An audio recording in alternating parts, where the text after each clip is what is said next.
Assalamualaikum warahmatullahi wabarakatuh. Jadi di sini kami kelompok C akan mempresentasikan mengenai perencanaan keuangan jangka panjang yang dimana akan dipresentasikan setiap anggota dari kelompok kami. Perkenalkan, saya Aliyah Putri Setiautami dengan NPM akhir 119. Perkenalkan, nama saya Aprilia Sofi Nurul Aini dengan NPM akhir 093. Pengertian perencanaan keuangan. Perencanaan keuangan menjelaskan cara untuk mencapai tujuan keuangan. Rencana keuangan berisi pernyataan tentang apa yang akan dilakukan pada masa yang akan datang. Kebanyakan keputusan memiliki jangka waktu yang panjang untuk mengimplementasikan dalam kondisi yang tidak pasti.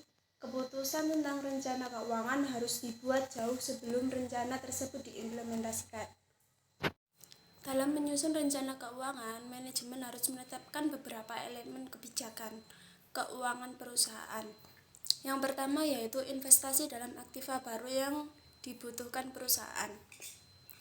Hal ini tergantung pada peluang investasi yang akan dipilih untuk dilaksanakan oleh perusahaan dan terkait dengan keputusan penganggaran modal atau capital budgeting decision. Yang kedua yaitu tingkat leverage keuangan yang akan dilaksanakan perusahaan. Hal ini akan menentukan berapa dana yang harus dipinjam untuk mendanai investasi dalam aktiva tetap dan terkait dengan struktur modal perusahaan. Yang ketiga yaitu jumlah kas yang diperlukan untuk membayar pemegang saham. Hal ini terkait dengan kebijakan dividen perusahaan. Yang keempat yaitu jumlah likuiditas dan modal kerja yang dibutuhkan untuk menjamin kelangsungan operasi perusahaan. Hal ini terkait dengan keputusan tentang modal kerja perusahaan. Selanjutnya ada pertumbuhan sebagai tujuan manajemen keuangan. Pertumbuhan perusahaan bukanlah merupakan tujuan yang tepat bagi manajer keuangan. Beberapa perusahaan yang berorientasi pada pertumbuhan dan rencana perluasan ternyata mengalami kegagalan dan akhirnya bangkrut. Sebagaimana telah dijelaskan, tujuan perusahaan yang tepat adalah meningkatkan nilai pasar saham perusahaan. Selanjutnya, dimensi perencanaan keuangan. Berdasarkan tujuan perencanaan adalah penting bagi pihak manajemen perusahaan untuk berpikir tentang masa yang akan datang berdasarkan dimensi waktu, yaitu jangka pendek dan jangka panjang. Jangka pendek biasanya sampai dengan 12 bulan atau 1 tahun. Sedangkan jangka panjang biasanya mulai 2 tahun sampai dengan 5 tahun.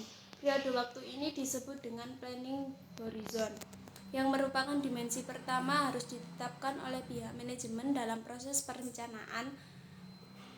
Usulan investasi yang lebih kecil dari masing-masing unit operasi perusahaan dijumlahkan menjadi satu proyek besar dan proses ini disebut aggregation, yang merupakan dimensi kedua dalam proses perencanaan.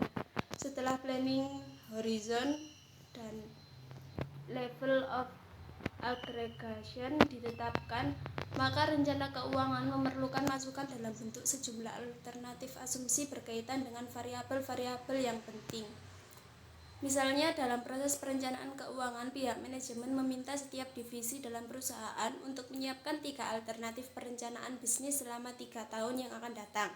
Yang pertama yaitu alternatif dengan asumsi kondisi ekonomi buruk, yang kedua alternatif dengan asumsi kondisi ekonomi normal, yang ketiga alternatif dengan asumsi kondisi ekonomi baik. Tujuan perencanaan keuangan. Karena perusahaan banyak menghabiskan waktu untuk mengkaji berbagai skenario yang akan menjadi dasar dalam penyusunan rencana keuangan perusahaan, maka sangat masuk akal untuk bertanya apa yang akan dicapai dari proses perencanaan tersebut. Yang pertama yaitu examining interaction. Rencana keuangan harus merancang suatu hubungan yang eksplisit antara berbagai usulan investasi untuk aktivitas operasi perusahaan yang berbeda-beda dan alternatif pendanaan yang tersedia bagi perusahaan. Yang kedua, exploring option. Rencana keuangan memberikan peluang bagi perusahaan untuk mengembangkan, menganalisis, dan membandingkan berbagai skenario yang berbeda-beda secara konsisten. Yang ketiga, avoiding surprise. Perencanaan keuangan harus mengidentifikasi apa dampak yang mungkin terjadi terhadap perusahaan jika terjadi keadaan yang berbeda dengan yang diasumsikan. Selanjutnya ada ensuring visibility dan internal consistency. Selain tujuan umum perusahaan yaitu menciptakan nilai, suatu perusahaan biasanya juga mempunyai banyak tujuan khusus seperti tingkat pasar, ROE, leverage keuangan, dan sebagainya. Model perencanaan keuangan. Yang pertama yaitu ada sales forecast. Hampir semua rencana keuangan dimulai dari rencana penjualan, terutama pada perusahaan yang menghadapi kendala di bidang pemasaran. Yang kedua, pro forma statement. Suatu rencana keuangan akan terdiri atas ramalan neraca, laporan laba rugi, dan laporan arus kas. Yang ketiga ada asset requirement. Rencana keuangan mendeskripsikan proyeksi pengeluaran modal. Yang keempat, financial requirement.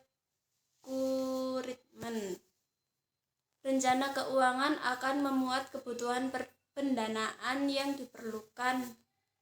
Yang kelima ada plug.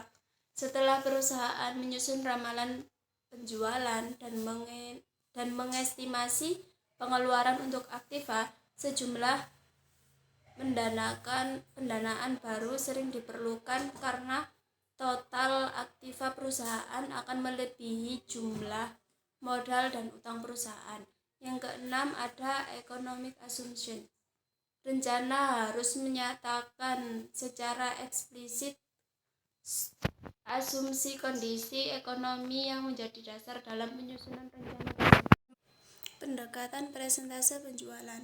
Pendekatan presentase penjualan adalah suatu metode perencanaan keuangan yang mana semua akun dalam laporan keuangan perusahaan berubah tergantung pada prediksi tingkat penjualan perusahaan. Ide dasarnya adalah untuk memisahkan akun laba rugi dan neraca menjadi dua kelompok, yaitu akun yang berubah secara langsung terkait dengan perubahan penjualan dan akun yang tidak secara langsung terkait dengan perubahan penjualan. Berdasarkan ramalan penjualan dapat ditentukan beberapa jumlah dana yang diperlukan untuk mendukung tingkat penjualan tersebut, seperti laba rugi. Di sini saya akan menjelaskan materi yang pertama, neraca. Untuk menyusun proforma neraca, maka dimulai dengan neraca perusahaan Hanoman pada tahun terakhir sebagaimana tampak pada tabel di bawah ini. Pada sisi pasifa, tampak bahwa utang dagang berubah dengan penjualan. Alasannya adalah ketika perusahaan memesan barang lebih banyak karena penjualan meningkat, demikian juga utang dagang akan berubah secara spontan dengan perubahan penjualan. Utang jangka panjang dicantumkan N/A karena perubahan utang jangka panjang tidak secara langsung terkait dengan perubahan penjualan. Demikian juga dengan akun lainnya di sisi pasifa. Sekarang dapat disusun sebagian proforma neraca perusahaan Hanoman dengan menggunakan presentase yang telah dihitung untuk menentukan jumlah masing-masing akun berdasarkan jumlah penjualan yang diproyeksikan. Sebagai contoh, aktiva tetap bersih sebesar 180% dari penjualan. Dengan demikian, jika proyeksi penjualan sebesar 1.250.000, maka aktiva tetap bersih akan menjadi 1,80 dikali 1.250.000 sama dengan 2.250.000, atau menunjukkan kenaikan sebesar 450.000, yaitu dari 2.250.000 dikurangi 1.800.000 dalam bentuk peralatan dan mesin. Penting untuk dicatat bahwa untuk akun yang tidak berubah langsung dengan penjualan, dianggap tidak berubah dan dicatat sesuai dengan jumlah semula. Perhatikan bahwa laba ditahan bertambah sebesar 110.000. Total aktiva pada proforma neraca mengalami peningkatan sebesar 300% dikali 1.250.000 dikurangi 3 juta sama dengan 750.000. Jika tidak ada tambahan pendanaan, utang dan modal hanya bertambah sebesar 185.000 yang berasal dari tambahan utang lancar sebesar 30% dikali 1.250.000 dikurangi 300.000 sama dengan 75.000. Dan laba ditahan 110.000. Dengan demikian masih ada kekurangan dana sebesar 750.000 dikurangi 185.000 sama dengan 565.000. Kekurangan ini merupakan jumlah kebutuhan dana yang berasal dari luar perusahaan. Secara terinci, proforma neraca perusahaan Hanoman tampak seperti pada tabel kedua di bawah ini. Berdasarkan tabel kedua, jika perusahaan membutuhkan tambahan dana sebesar 565.000, perusahaan memiliki 3 kemungkinan cara untuk memenuhi kebutuhan dana tersebut, yaitu pinjaman jangka pendek, pinjaman jangka panjang, dan penerbitan saham baru. Sebagai contoh, misalkan aktiva lancar meningkat sebesar 300.000, sementara utang lancar hanya naik sebesar 75.000, hal ini berarti perusahaan harus meminjam 300.000 dikurangi 75.000 sama dengan 225.000 dalam bentuk pinjaman jangka pendek. Dengan kebutuhan dana 565.000, berarti sisanya 565.000 dikurangi 225.000 sama dengan 340.000. Harus dipenuhi dengan pinjaman jangka panjang. Dalam contoh tersebut, kombinasi utang jangka pendek dan utang jangka panjang digunakan sebagai variabel plug, dan hal ini merupakan salah satu strategi. Dengan demikian, proforma neraca perusahaan Hanoman akan seperti yang tampak pada tabel ketiga di bawah ini. Selanjutnya ada pendanaan eksternal dan pertumbuhan. Kebutuhan pendanaan eksternal dan pertumbuhan jelas saling berhubungan. Jika semua faktor lainnya tetap, semakin tinggi pertumbuhan penjualan atau aktiva, semakin besar kebutuhan pendanaan eksternal. Kebutuhan pendanaan eksternal dan pertumbuhan, hal pertama yang perlu dilakukan adalah mengetahui hubungan antara kebutuhan pendanaan eksternal dan pertumbuhan. Untuk itu dicontohkan laporan laba rugi dan neraca perusahaan gugus pada tahun terakhir yang disederhanakan sebagaimana tampak pada tabel berikut. Perusahaan gugus memperkirakan tahun depan penjualan mencapai 600.000 atau terjadi peningkatan sebesar 100.000. Dengan kata lain, terjadi peningkatan sebesar 100.000 dibagi 500.000 sama dengan 20%. Dengan menggunakan pendekatan presentase penjualan dapat disusun proforma laporan keuangan sebagaimana tampak pada tabel di bawah. Dengan pertumbuhan 20%, perusahaan gugus membutuhkan tambahan aktiva baru 100.000 atau asumsi perusahaan sudah beroperasi dengan kapasitas penuh. Perkiraan laba ditahan sebesar 52.800. Dengan demikian, kebutuhan dana eksternal adalah 100.000 dikurangi 52.800 sama dengan 47.200. Memperhatikan rasio utang terhadap modal pada awalnya adalah 250.000 dibagi 250.000 sama dengan 1 atau 100%. Diasumsikan bahwa perusahaan gugus tidak ingin menerbitkan saham baru. Oleh karena itu, kebutuhan dana eksternal sebesar 47.200 akan dipenuhi dari pinjaman, sehingga akan mengubah rasio utang terhadap modal. Berdasarkan tabel ketiga, total modal sendiri diproyeksikan 302.800, total utang menjadi 250.000 ditambah 47.200 sama dengan 297.200. Dengan demikian, rasio utang terhadap modal akan menjadi 297.200 dibagi 302.800 sama dengan 0,98 atau 98%. Pada tabel di bawah disajikan besarnya EFN pada berbagai tingkat pertumbuhan yang berbeda-beda. Untuk pertumbuhan 0, utang akan berkurang sebesar 44.000 dari 250.000 menjadi 206.000. Perlu diperhatikan bahwa kenaikan aktiva yang diperlukan sama dengan aktiva awal 500.000 dikalikan dengan tingkat pertumbuhan. Demikian juga dengan tambahan laba ditahan sama dengan laba ditahan mula-mula 44.000 ditambah dengan 44.000 kali tingkat pertumbuhan. Pada tingkat pertumbuhan yang relatif rendah, perusahaan gugus akan menjadi surplus dan rasio utang terhadap modal mengalami penurunan. Ketika tingkat pertumbuhan naik sekitar 10%, surplus berubah menjadi defisit. Selanjutnya, ketika tingkat pertumbuhan melebihi 20%, rasio utang terhadap modal akan naik melampaui 100%. Dan pada gambar 4-1 tampak bahwa kebutuhan aktiva baru pertumbuhannya lebih cepat daripada tambahan laba ditahan, sehingga pendanaan internal melalui tambahan laba ditahan lambat laun tidak mencukupi. Dengan demikian, apakah perusahaan akan menghadapi surplus atau defisit kas tergantung pada tingkat pertumbuhan. Selanjutnya, yaitu kebijakan pendanaan dan pertumbuhan. Ada dua macam pertumbuhan yang sangat berguna dalam perencanaan jangka panjang. Yang pertama, pertumbuhan internal, merupakan pertumbuhan maksimum yang dapat dicapai tanpa pendanaan eksternal. Disebut pertumbuhan internal karena merupakan tingkat pertumbuhan yang dapat dicapai oleh perusahaan dengan hanya menggunakan sumber pendanaan internal.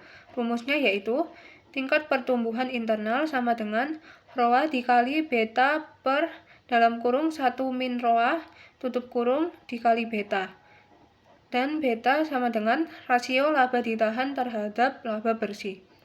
Lalu yang kedua yaitu tingkat pertumbuhan berkelanjutan atau sustainable growth rate, merupakan pertumbuhan maksimum yang dapat dicapai perusahaan tanpa pendanaan modal sendiri yang bersumber dari luar perusahaan dan tetap mempertahankan rasio utang terhadap modal sendiri.